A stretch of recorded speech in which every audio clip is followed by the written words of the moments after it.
국민의힘 대구 달서갑 공천에서 박근혜 전 대통령의 집사로 불리는 유영하 변호사가 단수 공천을 받았습니다. 이 지역 현역인 홍석준 의원은 컷오프되었습니다.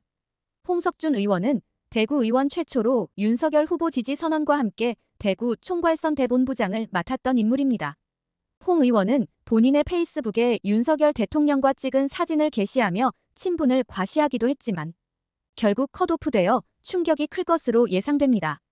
홍 의원의 이런 상황에도 불구하고 유영하 변호사의 단수 공천은 이미 많은 사람들이 예측했었습니다.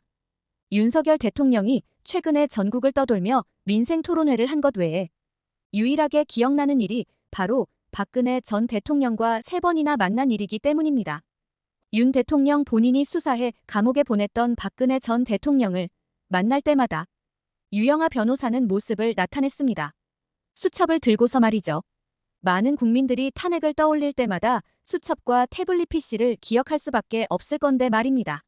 하여간 탄핵을 당했음에도 보수층에서는 여전히 지지율을 가지고 있는 박 전 대통령을 끌어안아 총선에서 승리하고 싶은 윤 대통령으로서는 유영하 공천을 줄 수밖에 없을 거라는 판단이 많았습니다. 지난 2월 박근혜 전 대통령이 북콘서트를 왜 했는지 분석한 변희재의 분석을 한번 보겠습니다. 스픽스 영상입니다. 그래서 유영하가 이 박근혜를 내가 컨트롤해서 박근혜를 선거운동에 넣어줄 테니까 공천 달라 이런 거래 친다는 소리 하다 하거든요. 네. 예, 아주 구체적으로 몇 개까지 얘기하면서 예, 공천 거래를 하는 거죠. 국민의힘하고요. 네, 국힘에. 그래서 그러면 얘기를 듣다 보면 박근혜 전 대통령 그냥 바보다라는 것밖에 안 돼요. 바보라고 다들 지금 이 보수에서 박근혜를 8년 동안 이 믿고 지지했던 사람들 입에서 다 바보라는 얘기 나오죠. 예, 유영한테 이거 완전히 가스라이팅 당했구나. 예. 아니 근데 박근혜 대통령이 박정희 전 대통령의 후광도 있었지만 그래도 오랫동안 의정 활동을 하면서 정치 지도자로 성장해 간 거잖아요. 처음부터 대선 후보도 아니고 처음부터 당대표도 아니었고 상임위 활동이나 이렇게 쭉 자기를 만들어 왔던 거 아닙니까? 그때 그렇게 바보라는 소리는 별로 안 들었던 것 같은데요. 아, 저도 사실 그런 문제 때문에 좀 나름 조사도 해보겠는데 네네. 박근혜가 정상적인 정치인 활동할 때 참모가 이춘상 씨하고 정윤회 씨가 있었을 때 네네. 똑바로 했다는 거예요. 아, 근데 이춘상 씨가 2012년 대선 직전에 교통사고로 돌아가시고 네.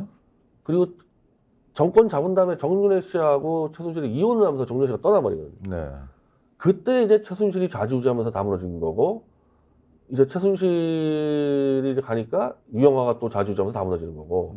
하여간 이번 공천으로 인해 국민의힘과 윤석열 대통령, 한동훈 비대위원장은 탄핵의 강으로 풍덩 빠졌습니다. 대구 시민들은 특히 달서구민들은 어떤 판단을 내리게 될까요? 개라도 공천받으면 찍어주니까 이번에도 유영하를 뽑아줄까요? 홍석준 의원은 6일 기자회견을 준비하고 있습니다. 홍 의원은 순순히 받아들일까요? 받아들이면 공공기관장 등 갈 수 있는 자리는 많아 보입니다. 하지만 쉬운 선택은 아닐 겁니다. 바닥을 열심히 다져놓은 홍 의원이 무소속으로도 나갈 수 있다는 말입니다.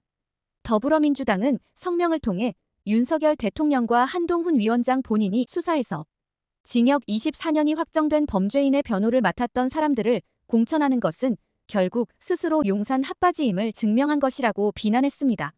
박근혜의 두 변호사가 나란히 국민의힘의 경선과 함께 공천되면서 스스로 탄핵의 강으로 다시 들어간 국민의힘과 윤석열 대통령을 국민들은